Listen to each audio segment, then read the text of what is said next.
जय श्री राधे कृष्णा। आज हम कार्तिक महात्म्य का 27वां अध्याय करेंगे। 26वें अध्याय में हमने सुना कि किस प्रकार राजा को श्राप दिया मुनि ने और वो राक्षस बन के जंगल में रहने लगा। फिर से उसने ऋषि को मार दिया और खा लिया और उसकी पत्नी ने उसको श्राप दिया और अंत में उसने भी उसकी पत्नी को कहा कि तुम भी पिशाचिनी राक्षसी बन जाओ, और वह राक्षसी हो गई तथा भूख प्यास से दुखित होकर उसी वन में फिरने लगी। कार्तिक महात्म्य 27वां अध्याय। आदिशक्ति महामाया के चरणों शीस निवाए, सिमरो श्री गणराज को सची लगन लगाए। सिमरो माता शारदा बैठ जिभा जाए, कार्तिक महात्म की कथा पढ़े दास हर्षाए। बोलो विष्णु भगवान की जय। इस प्रकार वह राक्षस और पिशाचिनी दोनों घूमते फिरते नर्मदा नदी के किनारे एक वट वृक्ष के नीचे आकर ठहरे। उस वट वृक्ष पर गुरु का निंदक एक ब्रह्म राक्षस रहता था। उस दोनों को वहां पर आया हुआ देखकर वह कहने लगा, अरे तुम कौन हो और किस पाप से इस दशा को प्राप्त हुए हो।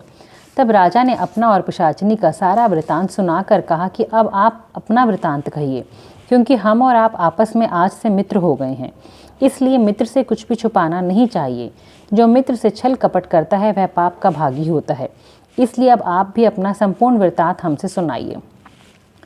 तब ब्रह्म राक्षस कहने लगा कि हे मित्र, मैं मगध देश में प्रवीण सोमदत्त नाम वाला ब्राह्मण था।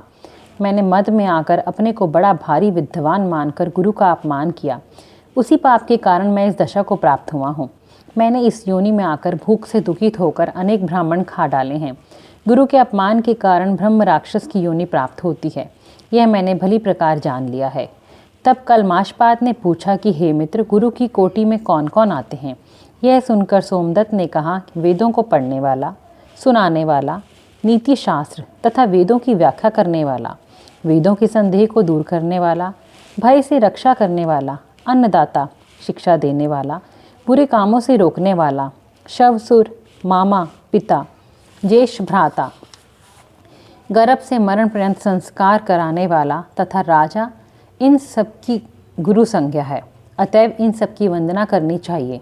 तब पुनः कलमाशपाद पूछने लगा कि तुमने अनेक गुरु कहे हैं, इनमें से कोई बड़ा भी है या सब बराबर हैं। सोमदत्त कहने लगा कि हे मित्र, यद्यपि हम राक्षस हैं, साथ ही भूख और प्यास से दुखित भी हैं, मगर गुरु महिमा का वर्णन करने से निश्चय ही कल्याण होता है। यद्यपि सब गुरु बराबर हैं, फिर भी इस संबंध में शास्त्रों की व्याख्या सुनो। वेद तथा मंत्रों का उपदेश देने वाला, धर्मशास्त्र तथा पुराणों की व्याख्या व उपदेश करने वाला, ये विशेष गुरु हैं।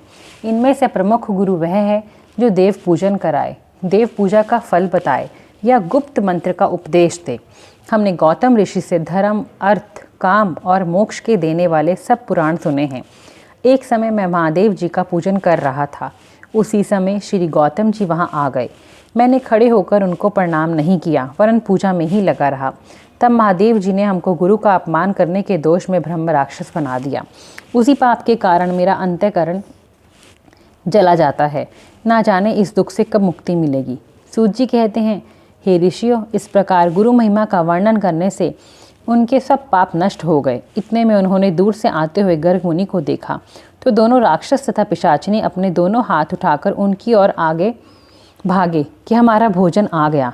परंतु फिर गर्ग जी ने कहे हुए वचनों को याद करके उनके निकट ना जाकर दूर से ही पिशाचिनी कहने लगी कि हे महात्मन, आपको नमस्कार है। हमने कितने ही ब्राह्मण खा डाले हैं, परंतु आप महादेव जी के नाम से सुरक्षित हैं। तब गर्ग मुनि ने तुलसी दल युक्त गंगा जल से उनका अभिषेक किया। अभिषेक होते ही वे राक्षस देह से मुक्त होकर देवरूप हो गए। पुत्र युक्त ब्रह्माणी और सोमदत्त विष्णु रूप शंख चक्र गदा पद्मधारी होकर गर्ग जी की स्तुति करते हुए विष्णु लोक को चले गए और कलमाशपाद अपने रूप को प्राप्त होकर सोच में पड़ गया। उसको इस प्रकार सोच में पड़े देखकर गुप्त रूप सरस्वती बोली कि हे राजन, तुम सोच में मत पड़ो। राज्य सुख भोगने के बाद अंत में तुम भी श्री विष्णु लोक को प्राप्त हो जाओगे। इन वचनों को सुनकर राजा बहुत आनंदित हुआ। तत्पश्चात उसने अपने गुरु का स्मरण किया और गर्ग ऋषि को प्रणाम करके श्री गंगा जी की स्तुति की। फिर विष्णु जी का स्मरण करता हुआ काशी को चला गया। 6 मास तक काशी जी गंगा और विश्वेश्वर महादेव के दर्शन करता हुआ अति आनंद के साथ अपने राज्य में आया। तब गुरु जी ने उसका अभिषेक किया। तत्पश्चात अनेक भोगों को भोग कर अंतकाल में मोक्ष को प्राप्त हुआ। सूत जी ऋषियों से कहते हैं कि इनमें आश्चर्य जैसी कोई बात नहीं है। भगवान का गुणगान करने तथा काशी के सेवन से मनुष्य के अश्वमेघ मोक्ष प्राप्त हो जाता है। गंगा के स्नान से मनुष्यों के करोड़ों जन्म के पाप भी दूर हो जाते हैं। आज श्री कार्तिक महात्म्य 27वां अध्याय समाप्त। बोलो श्री हरि विष्णु भगवान की जय। बोलो मेरे बांके बिहारी लाल की जय। जय जय श्री राधे, जय जय श्री राधे, जय जय श्री राधे श्याम, जय श्री राधे कृष्णा।